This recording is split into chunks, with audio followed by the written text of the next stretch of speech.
Aujourd'hui, nous allons parler des obstacles au don de vision. C'est quoi un obstacle? Un obstacle, c'est quelque chose qui s'oppose, qui crée ou qui mène bataille pour vous empêcher d'accéder. Mais non, un obstacle au don de vision est quelque chose qui bloque le don de vision, qui peut empêcher le don de vision de se manifester ou encore d'accéder au don de vision. Alléluia. Et parmi ces petites choses qui font abstraction, qui bloquent le don de vision, vous trouverez en bonne place le péché caché. Le péché a toujours été un élément qui voile la vue. Et je vous disais dernièrement, concernant le don de vision, s'il y a une chose que vous ne devez pas du tout prendre à la légère, que vous ne devrez pas du tout permettre, vous qui êtes possesseur du don de vision, c'est la nudité. Évitez de mettre vos yeux en constance sur la nudité. Évitez de laisser vos yeux sur la nudité. Et j'avais précisé que tout ce qui est nudité en dehors de la vôtre et de celle de votre partenaire, faites attention. Vous savez, avoir développé mes yeux à éviter la nudité fait que même souvent, quand je tombe malencontreusement par ma propre silhouette sur la glace, je me sens mal à l'aise. Si vous gardez vos yeux loin des insanités, votre don de vision sera impeccable. Retenez que les péchés cachés noircissent votre vue. Tout péché caché obstrue le don, mais spécialement la vue, parce que la vue a pour base, nous l'avons dit, en primauté, la purification. Si votre vie n'est pas purifiée et sanctifiée, vous allez nuire à votre don de vision. La deuxième des choses que vous devez comprendre comme obstacle au don de vision, c'est l'orgueil spirituel. Toute personne qui exerce une forme d'orgueil en se sentant supérieur aux autres, en ayant des prétentions sur ses capacités, finissent toujours par la perdre. Le don ou tout don que Jésus donne sont des dons d'humilité. Le don de vision, deux fois même indépendamment de votre volonté, peut vous emmener à être orgueilleux. Mais vous ne devez pas céder à ça. La puissance souvent nous donne une sensation de hauteur. Ne cédez pas à ces pulsions parce qu'elles sont répressives et elles bloquent vos capacités. Au lieu de pouvoir exercer à votre plein potentiel, vous vous retrouverez à exercer à même pas 20% de votre capacité. Donc retirez l'orgueil spirituel, elle est nuisible dans le don, lorsque vous avez le don de vision. Moi je vois, moi je sais faire, moi, n'essayez pas, vous allez finir aveugle. Une autre chose que vous devez aussi mettre de côté, c'est le désir de puissance au lieu de servir. Ça c'est une chose qui vous retrouverez dans tous les jeunes frères aspirant au ministère ou même des jeunes sœurs qui veulent devenir puissants, soit dans la prophétie, puissants dans leur capacité. Beaucoup de gens vont à l'église ou vont dans les quêtes, dans les montagnes, dans les forums, dans les conventions, à la recherche de la puissance. Et c'est cette quête qui les emmène souvent à se désorienter. C'est comme ça que j'ai trouvé certains frères qui sont rentrés dans la Kabbalah. Parce que ses propres capacités ne le suffisaient pas, ou qu'il avait du mal à se développer jour par ses propres efforts. Alors il est allé utiliser la Kabbale juive pour faire des alliances avec des anges qui lui donneront les capacités dont il en a besoin. Bien-aimés, tous serviteurs de Dieu que vous voyez qui servent ne sont pas forcément des serviteurs qui ont fait alliance avec le Christ. Faites très attention. Il y a des serviteurs qui ont des alliances très angéliques.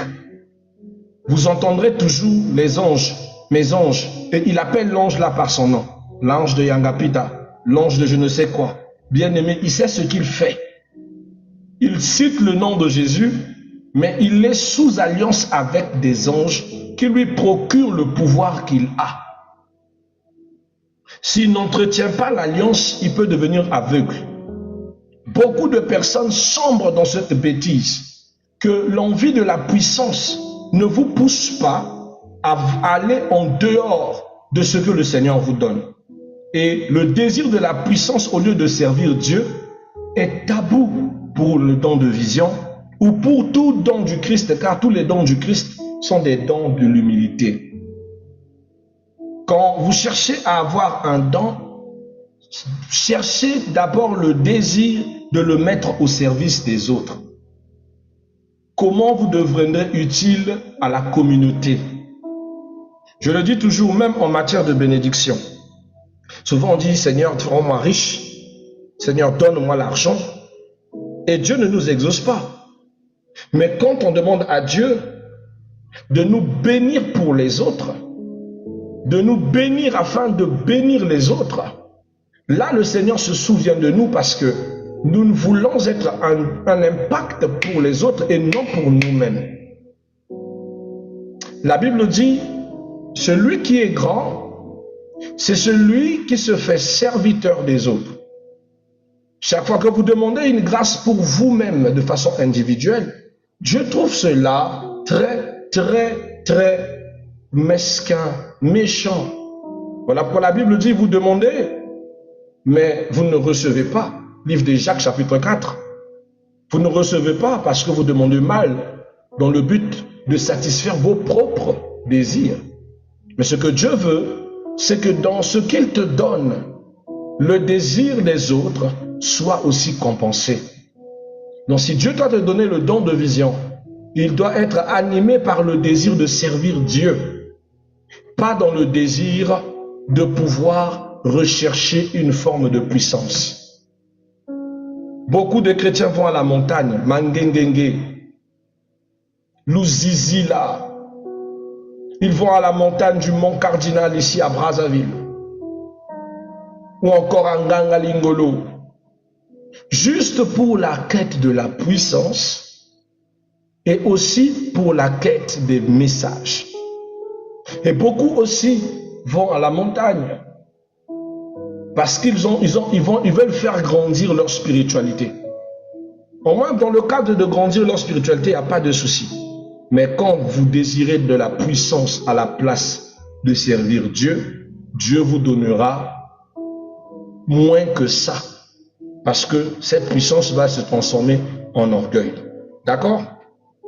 Une autre chose, la mauvaise influence spirituelle.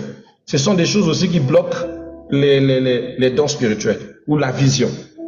Vous avez commis l'amalgame de vous retrouver dans un lieu où vous ne êtes pas censé être. Vous êtes rentré dans une église que Dieu ne vous a pas donné droit d'y entrer. Parce que vous, votre problème, c'est que quand on vous invite, vous allez cochonner. Excusez-moi de ce terme. On ne fait pas ça quand on est spirituel.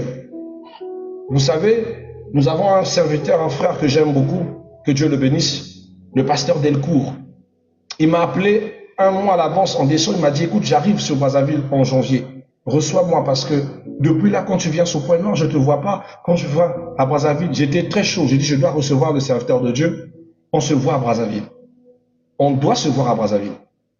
Alors, dès qu'il est arrivé, il m'a dit qu'il doit être là. Mais bien aimé, pendant que je m'apprête à le recevoir, l'Éternel me dit, tu ne le reçois pas. Je dis, ah. Pourquoi? Il dit, il n'est pas encore temps pour que vous vous voyez. Tu n'es pas encore prêt pour que vous puissiez vous voir. Et lui aussi, il n'a pas encore reçu ce qu'il faut pour que tu puisses le voir. Donc, tu ne dois pas le rencontrer. Je dis, waouh. Mais comment je vais dire à Delcourt, qui est ici, que je ne peux pas le voir parce que la saison n'est pas encore propice? Il faut être donc spirituel pour comprendre ces choses. Aïe. Il m'a dit, garde juste silence. Au moment opportun, je vous ferai voir.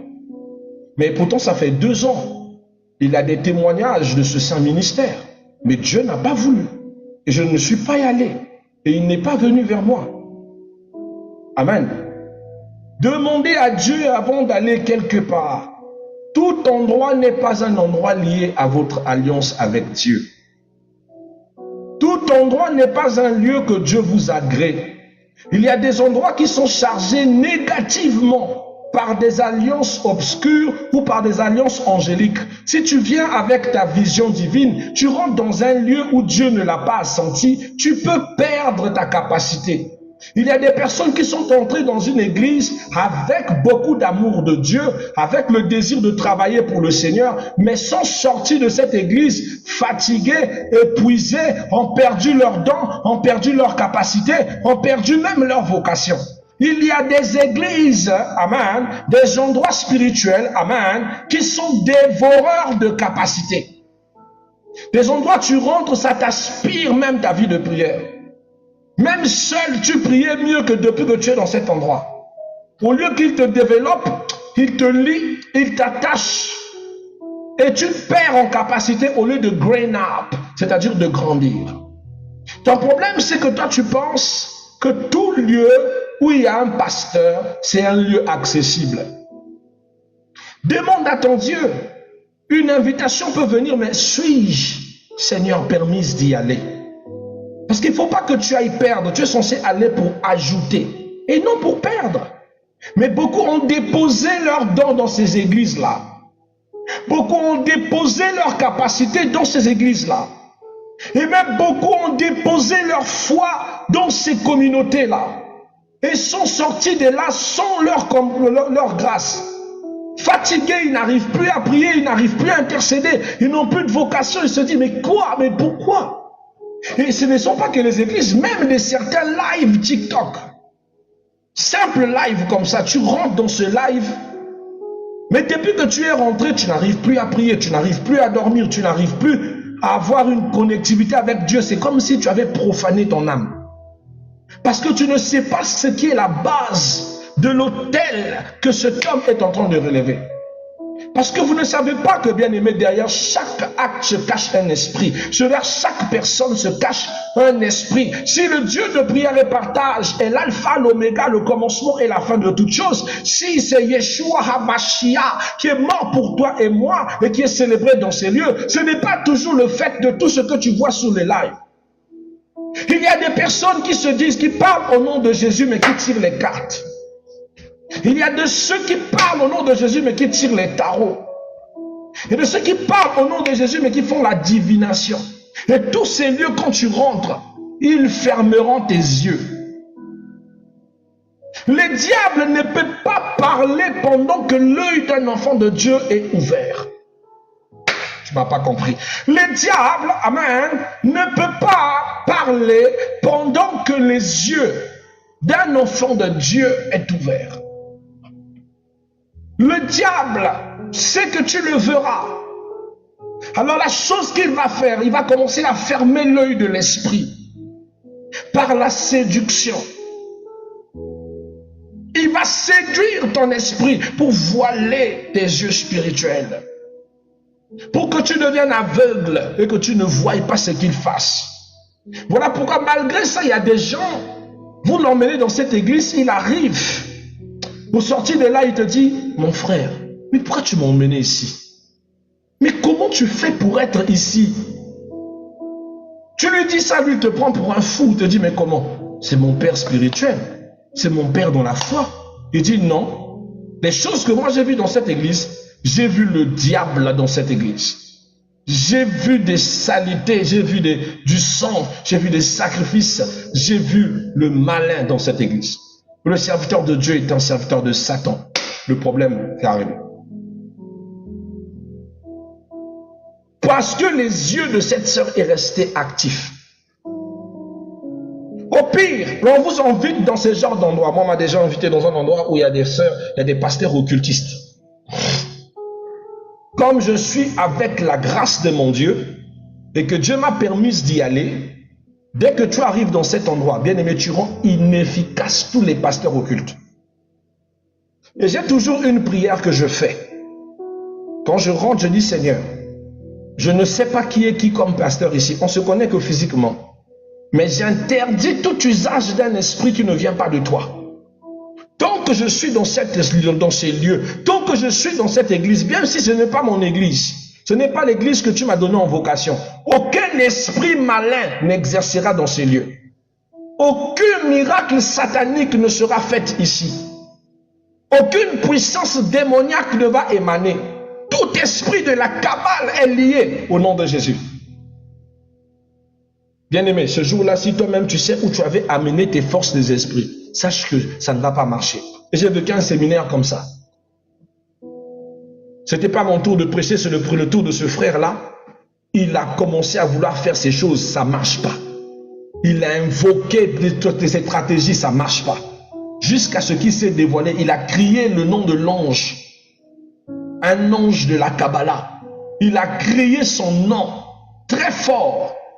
Pour moi qui connais la Kabbale, juif, pour avoir étudié la culture juive, j'ai souri.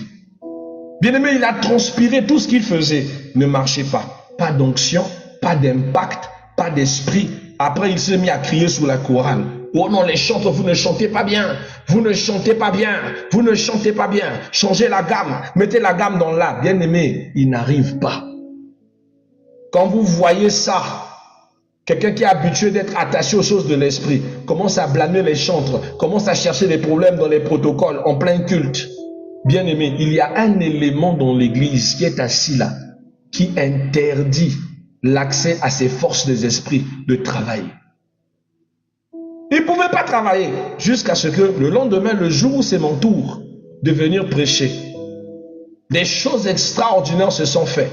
Le troisième jour où on est censé travailler ensemble, il m'a appelé, il m'a dit, l'homme de Dieu, pour le troisième jour, ne viens pas.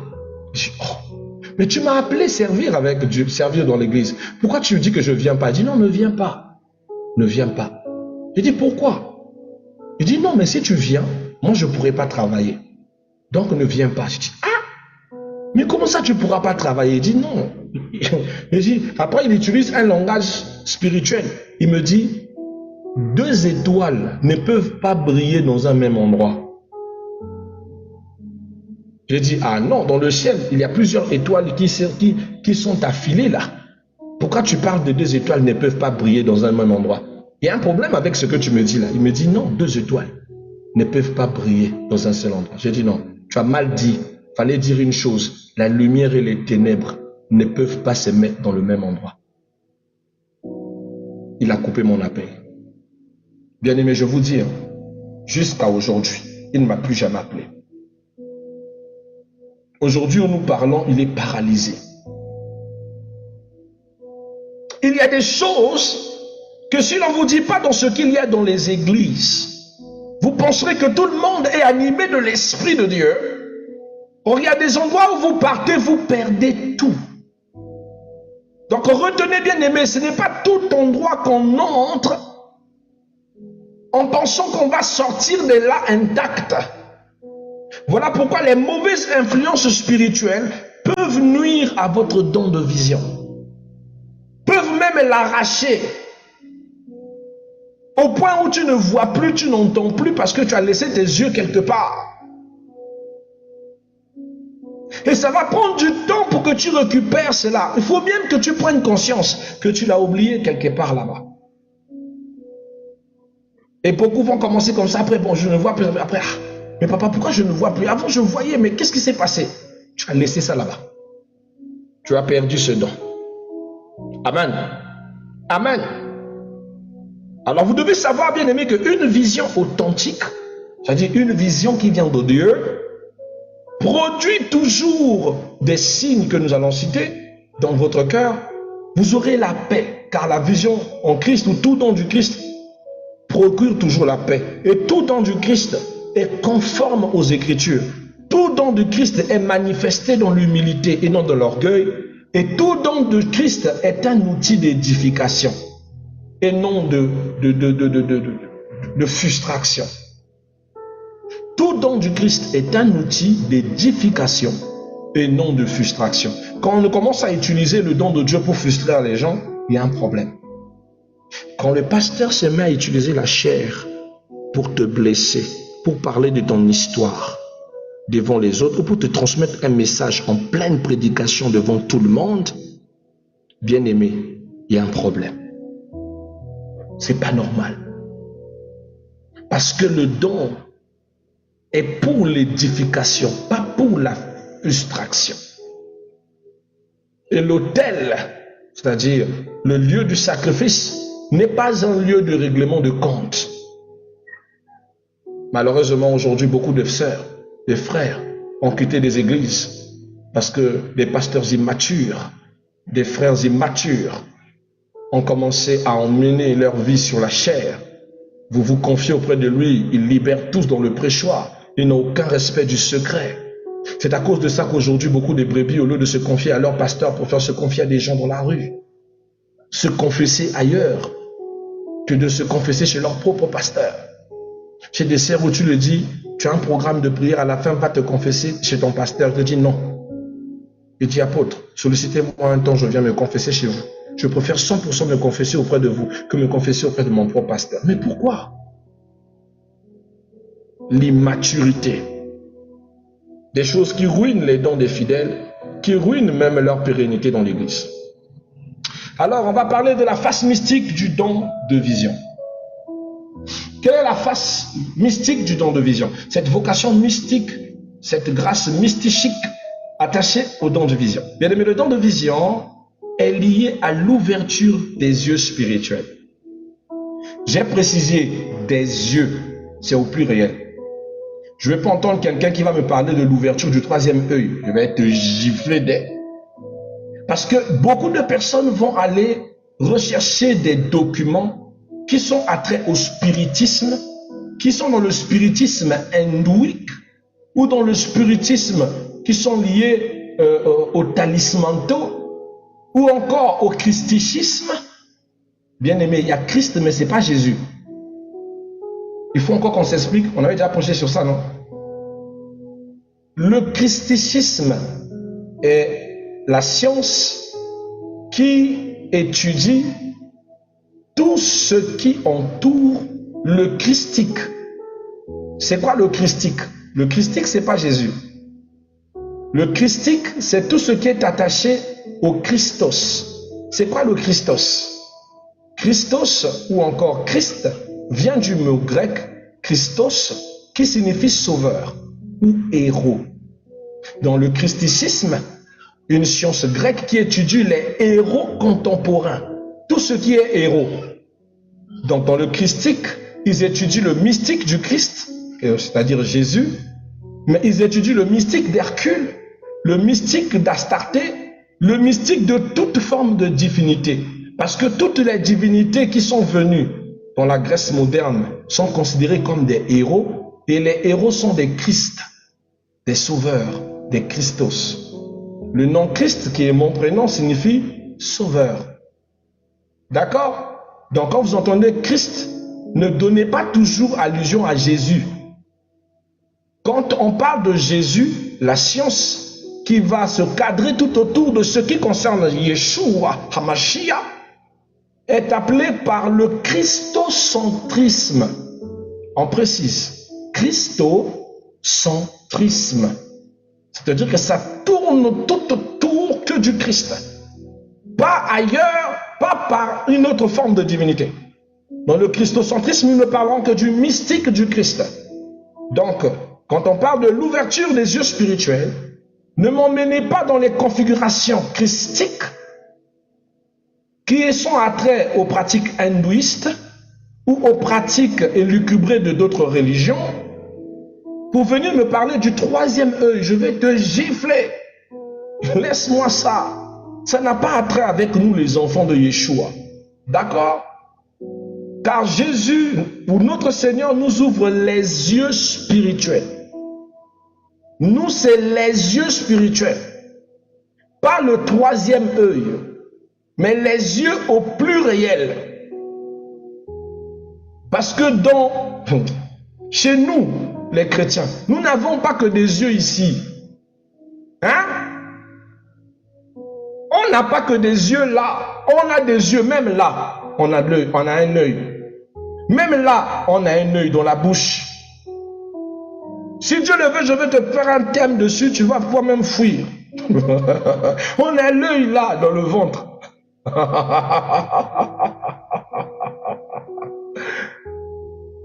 Il représente les différents sens Donc, attention, pour que tu puisses... Oh. C'est vrai qu'il y a aussi un œil là.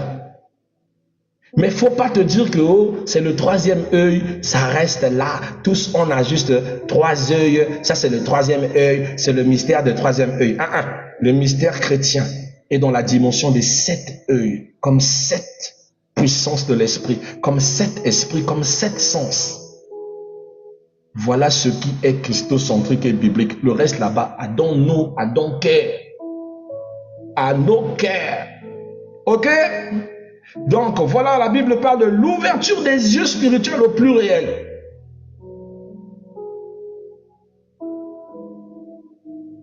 Voilà un message de TikTok. On va régler d'abord le message de TikTok. Il est toujours comme ça. Quand on parle de bonnes choses, il commence avec ces messages. Ok. Donc, faut pas tomber dans ce piège-là. Je vais pas toucher ça.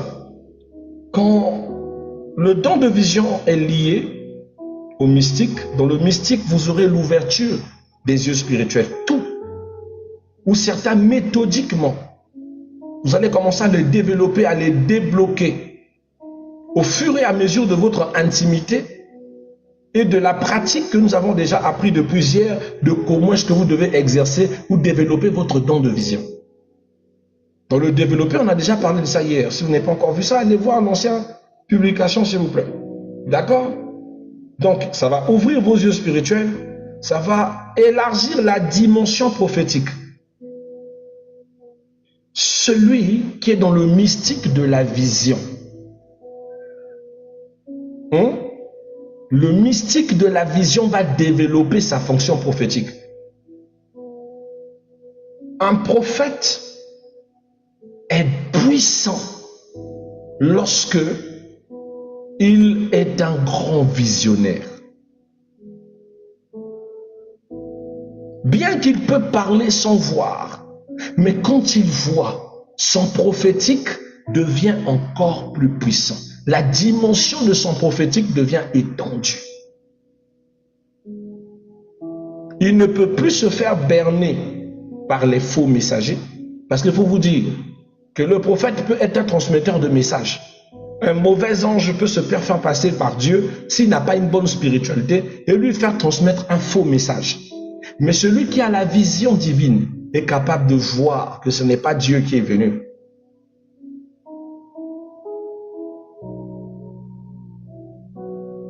Un jour, j'étais en train de suivre la télé. Je swipe, je tombe sur un prophète. Et ce prophète était en train de prophétiser. Et pendant qu'il prophétisait, je voyais un corbeau noir sur son épaule droite, en train de lui chuchoter à l'oreille. Un corbeau noir. Et le corbeau parlait et lui, il prophétisait. J'ai dit, Seigneur, qu'est-ce que tu me montres comme ça? Il me dit, mais voilà l'esprit qui prophétise. C'est un esprit de mort. Je dis, merde. Mais les gens ne le voient pas. Donc tout le monde ne prophétise pas par le nom du Seigneur. Il y a des gens animés par leurs esprits d'alliance, ou encore, deux fois, tu es un bon chrétien, mais au lieu que ce soit Dieu qui vienne te transmettre un message, c'est un esprit malin. Voilà pourquoi avant d'ouvrir sa bouche pour transmettre, là on va parler de ça quand vous êtes prophète, c'est une attitude, un conseil, mais je le donne quand même ici ce soir, demandez au moins que Dieu le réalise 3 ou 5 fois. Dis Seigneur, si c'est toi, répète-le 3 ou 5 fois, sinon que cette voix se taise à jamais dans ma tête.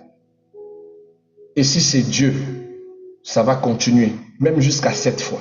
Mais quand ce n'est pas Dieu et que c'est le diable, dès que vous avez demandé le signe de Dieu, la voix va s'enfuir. Il ne peut pas rester là, car Dieu ne permettra pas qu'il impostue sa place. D'accord? Voilà, c'est des petits conseils comme ça. Donc, retenez que vous allez élargir votre dimension prophétique et la révélation des temps sera votre partage. Celui qui développe le don de vision aura toujours des visions qui sont portées sur le temps, c'est-à-dire sur la fin des temps, sur le temps actuel, sur le passé. Tu seras toujours suspendu sur ces 3 temps. Temps passé, temps présent, temps futur. Et dans le temps futur, tu as le futur qui te concerne l'environnement christianique, mais aussi le repère sous la fin des temps. Voilà pourquoi un bon visionnaire, un bon enfant de Dieu ne peut pas faire une année sans rêver de la fin du monde, ou sans voir la fin du monde, ou sans voir les signes de l'avancement de la fin du monde.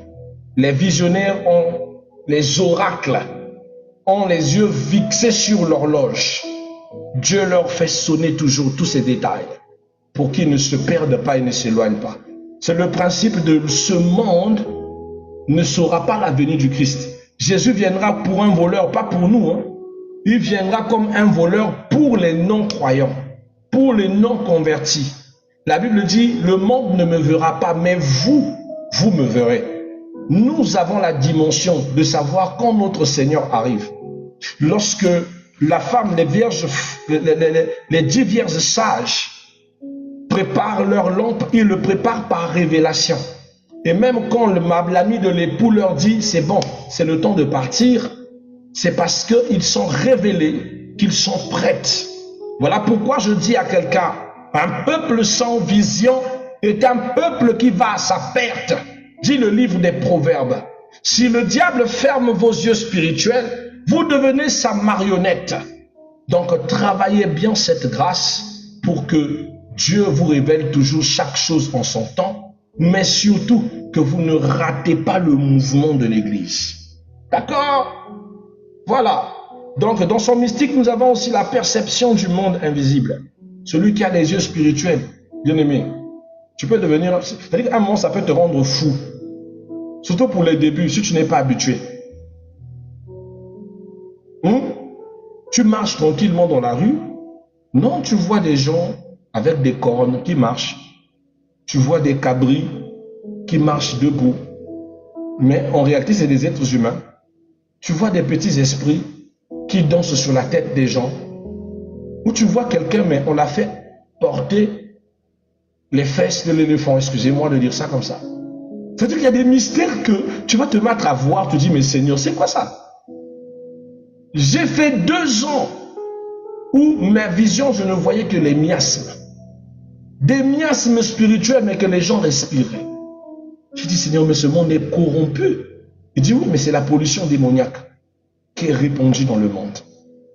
Bien aimé, ce genre de vision, tu vois, si tu ne supportes pas, tu vas même vouloir ne plus voir. Tu rentres chez toi, tu n'as pas besoin quand tu vois des esprits comme ça. C'est-à-dire ceux qui sont rentrés chez toi, dont tu n'as pas invité. Je louais à mon condo. Je louais à mon condo, mes bien-aimés. J'entre dans mon appartement, j'ouvre. Oh, je trouve la projection astrale du propriétaire de la parcelle qui est dans ma maison. Oh, je le vois là, dans mon salon, tout nu. Mais je dis, mais tu fais quoi là? Qu'est-ce que tu fais là? Il me regarde, on se regarde. Il me regarde. Il dit, oh, tu me vois. Tu fais quoi là? J'ai ouvert la porte. J'ai dit, ma soeur. Je dis, sors. Oh, mais tu me vois comment on dit? Je dis, sors. Et pendant que j'ouvre la porte, je le dis en train de sortir, la voisine qui était à côté se met à rire. Oh, mais l'homme de Dieu, vous devenez fou. Je dis, non. Je sais ce que je sors, je fais sortir de ma maison. Sors. Et pendant qu'il arrive devant le couloir, elle ne faisait que rire et pense que je suis en train de délirer. Je dis pars, il dit c'est chez moi, je ne pars nulle part. On se chamaille là, après je lève la main au nom de Jésus. Bien aimé, il a couru à cogner la voisine qui est tombée. Mon appartement là, mon condo, c'était un appartement à étage. Donc la voisine est tombée à même le sol et lui il a couru pour descendre les escaliers. Elle s'est dit, qui m'a cogné? Apôtre, qui m'a cogné? Je dis, bon, moi je chasse quelqu'un de chez moi. Et toi tu penses que je chassais le néant quoi, que ce que je suis en train de vivre ici c'est des cinémas quoi. Donc papa, c'est un esprit qui m'a cogné. Oui, c'est l'esprit, pas n'importe lequel. Alors, pour éviter des problèmes, je ne lui ai pas dit qu'il s'agissait du proprio. Elle est rentrée chez elle, elle s'est enfermée. Elle a appelé son pasteur. Elles ont prié toute la nuit. Elle était paniquée, elle n'avait jamais vécu ce genre de choses dans toute sa vie. Mais celui qui est dans le mystique, celui qui voit, qui est habitué à ces choses. Le pire dans ça, c'est que ça n'attend pas. Ça ne te demande pas ton autorisation. Plus tu es intime avec Dieu, plus la vision spirituelle est en tout lieu, en tout instant, à chaque moment. Maintenant, il faut éviter, comme je disais, de plonger dans la nudité, parce que la nudité, bien aimé, c'est la kryptonique de la vision. Plus tu mets tes oreilles, tes yeux à regarder la nudité des gens, la nudité de ton père, de ta mère, de ta petite sœur, de ton grand frère, de ton cousin, d'un monsieur dans la rue, c'est pas bien. Et de fois, toi-même, tu ne sais pas pourquoi tu es toujours tenté. Tu es une femme. Et quand tu marches dans la rue, tu vois un homme en train de se soulager. Rapidement, tes yeux courent sur ses attributs. Bien aimé, c'est pour ruiner ta vision. Donne-toi une éducation et ne te permets pas ce genre d'insanité. C'est dégueulasse. Ça va te détruire. Et cela vaut aussi pour les hommes, s'il vous plaît. D'accord? Donc, ce que vous devez savoir, c'est que le mystique biblique n'est jamais occulte. Il est soumis à Jésus-Christ et à la parole. Donc, quand on parle du mystique, de la vision divine, n'allez pas me trouver des pentacles, des cercles, des symboles. Non, aucun symbole. Je t'enseigne aucun symbole parce que le développement est plus spirituel et n'est qu'accès dans la pratique de la prière comme Jésus le faisait et non par des pentacles et des cercles inutiles.